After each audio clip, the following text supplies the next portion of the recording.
Hello and welcome to Tim's BMW repairs and information. I'm armed with a hairdryer and a length of 3-inch tube cut to a special shape today, and I'm going to show you the most effective way to clear condensation from the headlights and the fog lights, because both the E63 and the 64 suffer from condensation in these large headlight enclosures, and it isn't due to water getting in them. They aren't actually sealed. They do have a drain on them that will drain out water, but it's really weather conditions that make them condensate, especially in these conditions when it gets cold quickly, and then any moisture contained in the headlight will condensate on the front glass. So I'm going to show you a way to get the condensation out for good, well, for at least a couple of years or so anyway. I have tried other methods of using the hairdryer, and it lasts, I don't know, a few months, and then it all comes back again. But one of the tricky things when working with the E63 and E64 headlights is getting the main beam cover off. And it's so awkward, and they put it in such an awkward place that it's so easy to drop the little cover down into the innards of the engine bay. So one of the very important things is when you're undoing the cover, make sure you're not going to drop it, because it is fiddly to get off, and it does tend to twang off rather quickly. They haven't really thought this one through that well.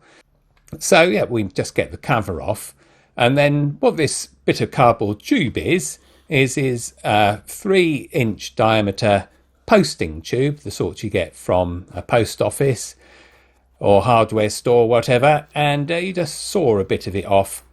And the plan is then it funnels all the air from the hairdryer into the headlamp enclosure. So you can sort of poke the hairdryer down there, but most of it misses anyway. So using the tube, it directs it into the headlamp enclosure very well. And what we usually do is we start off with the hairdryer at full blast until we feel the face of the glass start getting hot, and then go to about half power, and then just leave it. And you need to leave it for 30 minutes. The condensation will disappear quite quickly, but don't let it fool you, because if you stop doing it, then it'll come back again. And also another thing that happens is as the hot air goes into the headlamp enclosure, some of it rises into the indicator.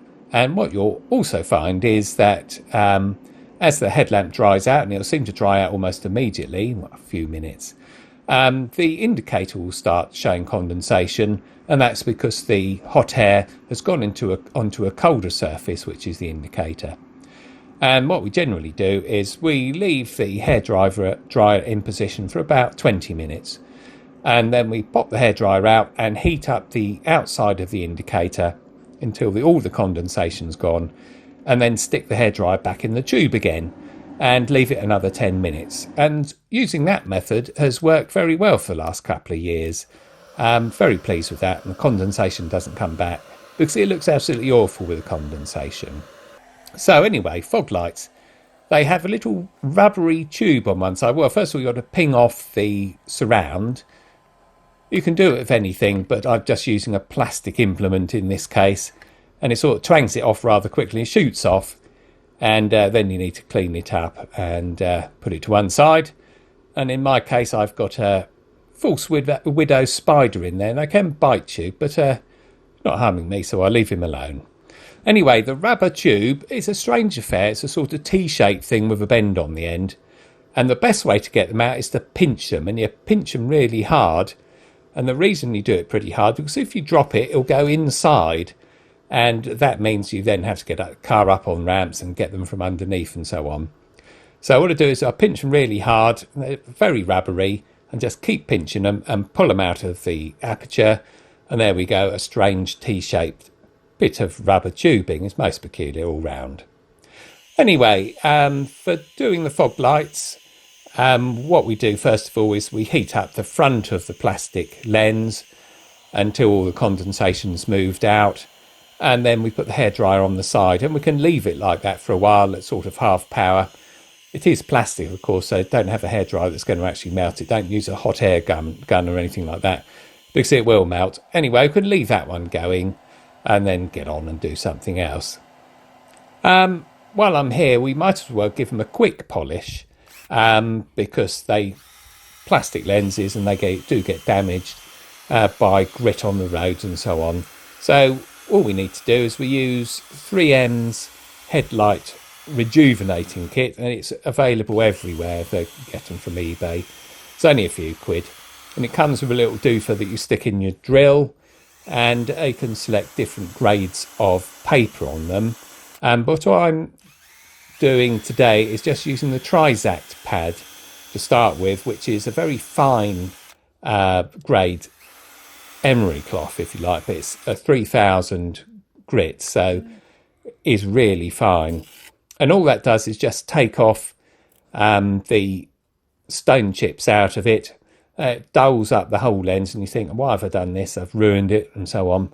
But then you use the foam pad with the special paste, and it's absolutely amazing. It comes out looking like new, and it makes a difference to the output from those fog lights, because when they are pitted, they do tend to chuck light everywhere and glare on coming drivers. But once they're clean, they have a very sharp cut-off, and they're very good. And I quite like them as driving lamps, to be honest, because they do show the left and the right-hand side of the road better than the dip beams do. But without polishing them, they just chuck light everywhere. So, yeah, we just use the 3M kit. It's very easy. You can put the masking tape on, which is what I did probably about 4 years ago. I did this last. I put masking tape down, did it properly. But this is a sort of 5-minute go at getting the shine back, and it worked very well. So I'm quite happy with that. And once that's all done, we can stick the cover back on and then move on to the other fog light, the other headlight. The lenses on the headlamp units themselves are glass rather than plastic. And the 3M kit, although it sort of shines it up a bit, is not really suitable, and you need a completely different kit for that. And I've got one of them, but I will warn you, the stuff goes absolutely everywhere, and the best way to do it is cut a small hole in a sheet, tape it around the headlamp glass, and then use the windscreen scratch repair kit so it's designed for windscreens rather than headlamps, but obviously works on glass really well. And it's the same plan. You get a device to stick in the end of your drill, and it really just takes a while, to be honest. It isn't something you can do in a couple of minutes. You need to tape up the headlamp and so on, protect the rest of the car, because it's quite abrasive stuff, obviously, because it cuts into glass.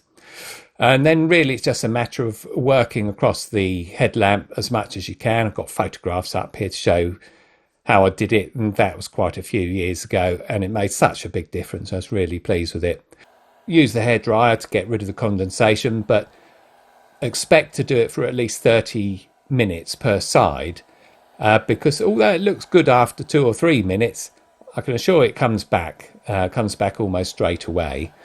And 30 minutes per side will get the condensation out, and don't forget to get it out of the indicators as well, otherwise that will look just as bad. And the fog lights, be careful with that little rubber tube, because you've got to sort of poke it in, and I'm doing it with one hand here. But you pinch it and you push it back on and you're fine. But if you fumble it and it drops into the cavity, then I'm afraid you're going to have to get the car back up on ramps and get to it from underneath, and we'll go through that on another video. But for now, we're just about done, and yeah, that looks fine, doesn't it? It looks great. I mean, the headlights are looking great. I've got LED halos, and don't be fooled by the video, which shows them looking really bright, because the night's coming in now anyway. They're not really that bright, and you really can't get a bright output. And don't waste your time buying 20, 30, 50 watt units, halo units. Makes absolutely no difference at all. The 3 watt ones, they don't upset the lamp control module, don't get any failures on it and so on. And I'll go through that as well on the next episode, how to put the halo lights in. But the good thing about them is they do look the right colour. They're white and they match the dip beams, which of course are Xenons. So the colour match is good. The fog lamps, of course, they're LEDs as well, and they're quite powerful, much more powerful than the 55 watt H7 bulb, which is normally in them. So there we go. That's another job done. Won't have to do that for another couple of years. Thanks again for watching the videos. Thanks again for subscribing. and I'll see you soon.